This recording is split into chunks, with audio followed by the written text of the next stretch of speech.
one of the keys to building a professional services business that is highly successful and that you also love is to know who is your ideal client, which means having a very clear and concise list of criteria to identify those clients and to let people know who those clients are around you so that you can be referred those clients.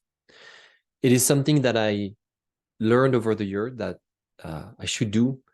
At first, I was just like everyone, casting a broad net, thinking that I should serve just everybody and that I should really look for as many opportunities as possible. But over time, I realized that this was actually not serving me. I realized that I was really stretched thin over a wide range of different companies and people and clients, and that I could not possibly learn fast enough about each of them. So I decided to really observe the type of clients that I would bring the most value to, the types of clients that I would really enjoy working, and starting building this list. There are several criteria in my list. One of them is that I help most effectively what I call change makers. Change makers are people, either CEOs, founders, business owners, or creators of professional services firms.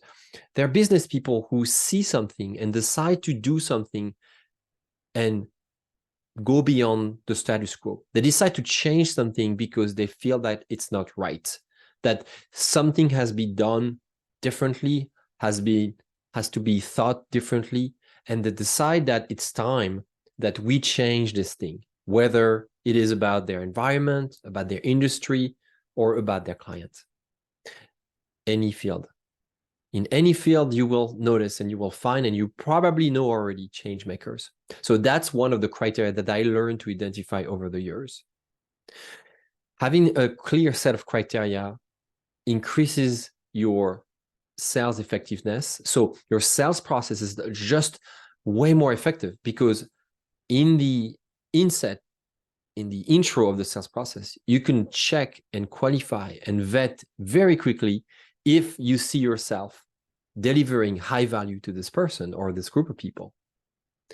It is also important that you have this set of criteria to save your clients money and time, not waste their time or budget, and so that you can tell them, look, typically I help these kind of companies, these kind of people, and you don't seem to fall into that category.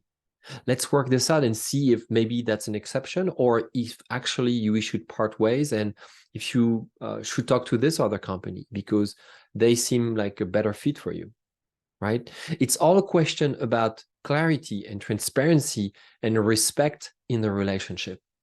Yet another reason why you should develop a list of criteria to pick your clients more effectively.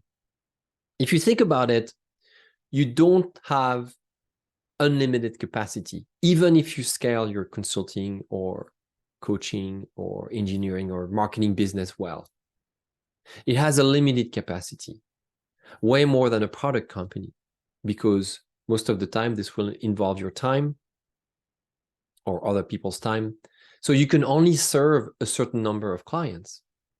How many clients do you think you can serve? 10, 20 maximum, 30 maximum? Maybe you have a group coaching offer or a community with way more people that gets a little bit, a fraction of your time. But the capacity that you can deliver is actually finite. So knowing that, do you just want to work with everyone? No, I would believe that. I would assume that you want to work with the best quality client possible. It is your role, it is your responsibility to let people know if they are a best fit for your services. It is your duty to let people know if they are a good fit so that they know from the get-go how much value they will get out of your service. You know this because you've seen other of the clients, many others, and so you've seen these patterns, but your new clients have not yet. all they can trust or believe or assume is maybe what they see on your website, what they've read about you or from you, what they've heard about you. But it is your responsibility to lead in the sales process with that set of criteria that makes everybody feel comfortable, feel clear about how much value we're going to get out of working with you. So go build your list of criteria today. Don't wait. It takes time because it will require for you to observe patterns, observe which client is great to work with, which are not. It will take time to shape. Over time, it will also morph, and make it public. Put it on your website. Have an about you section. Have something that you can send to people. Have maybe a sheet that says, for your partners, for instance, people who are referring clients and business to you, work to you, and say, hey, do you see that list of 6 or 7 bullet points? This is a description of my ideal client. On the flip side, you could also develop a list of people you do not want to work with. Early on, when I started MetaHelm, my 4th venture, I noticed that I had payments problems with clients. Some of my clients, and sometimes the wealthiest corporations who didn't have money problems, were not respecting the terms of payments. They would pay me way, way, way later than they were supposed to. And I decided that paying on time would be a very important criteria to me.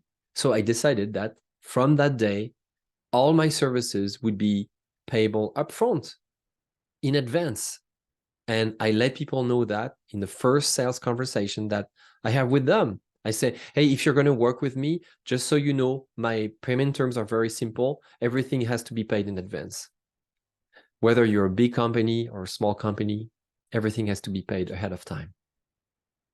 I can do that because I can really control, I can predict, I can present in front of them a clear vision of the process and on the work that is going to happen, because I've done it so many times.